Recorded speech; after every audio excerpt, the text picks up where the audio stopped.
There are two very big indie games that came out in the 2010s that were just made by one game studio called Playdead. And these games are Limbo and Inside. Limbo was made in 2010, Inside 2016, and yeah, these games are like highly just regarded as like incredibly great games. They are very critically acclaimed. I actually did play Limbo for a bit many years ago, loved it, and I still have not played Inside. They are definitely on my list because yes, they're way up there in terms of like ratings that people give games. Now Playdead, as I said, is a game studio. They are a Danish game studio and they have made a ton of video games. So much so that I'm going to have probably a very hard time fitting them all on the screen here, but here they are. Here are all of the games made by Playdead. As you can see, it's definitely a lot. Yeah, I'm joking. They have just made Limbo and Inside. No hate though. I mean, some companies do that, and obviously with them, I mean, they've made two bangers. I mean, clearly they're just focused on quality over quantity, and I mean, these days, I absolutely can respect that. Now, you see, this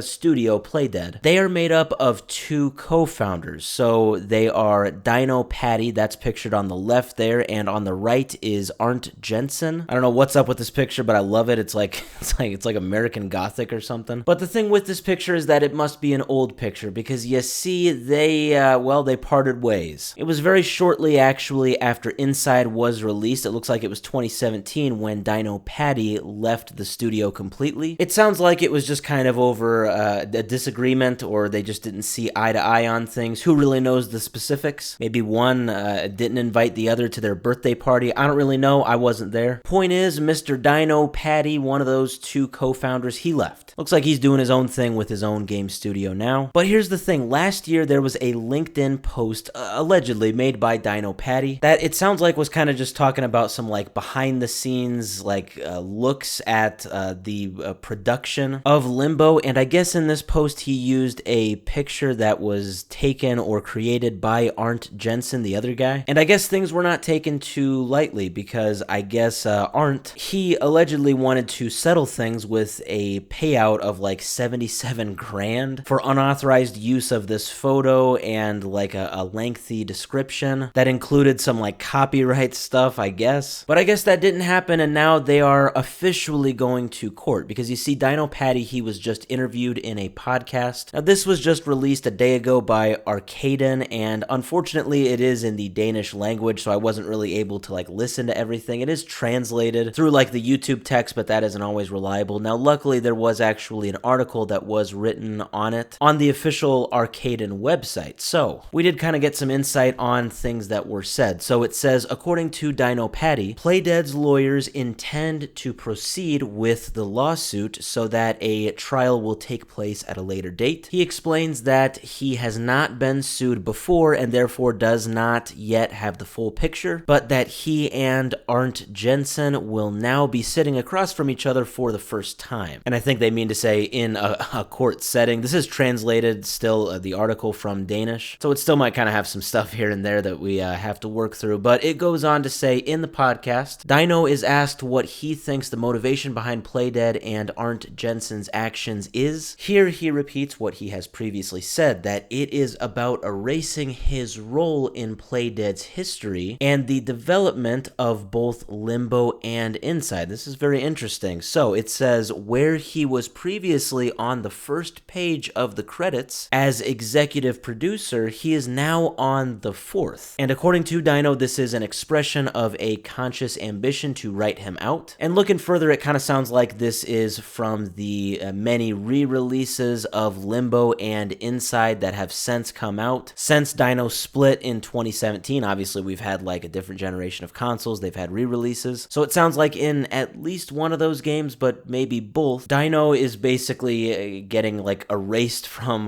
the credit from these games, or at least one of these games. So clearly this is about something way more than just the LinkedIn photo. You know, Dino doesn't want to just settle it and call it good because this kind of is maybe threatening his status in the gaming industry, and he just isn't going to take that sitting down. And throughout the article, throughout the interview, it does sound like he is very confident that he will come out on top and that everything in court will be revealed and will kind of show that the real story is actually kind of in his benefit. it. So it concludes by saying it is still unclear when the case will go to court and how Playdead will respond to the latest statements, but one thing is clear: the unresolved conflict between two of the most significant figures in Danish gaming history goes deeper than a single disagreement over a single image. It is about the right to be part of the story that you yourself have helped create, and we may get an answer to that question in court. Yeah, and just judging from what I am seeing, if I was in Dino's shoes, I would feel probably the same exact way. I don't know if this LinkedIn post is gonna kind of screw things up for him with the case he has here, but clearly it is about much more than that, and maybe in the same court setting, he can argue that this whole thing with moving him down the letter with the credits of these two games, maybe this reflects a broader issue here with the company that he left, one that may show things in his benefit.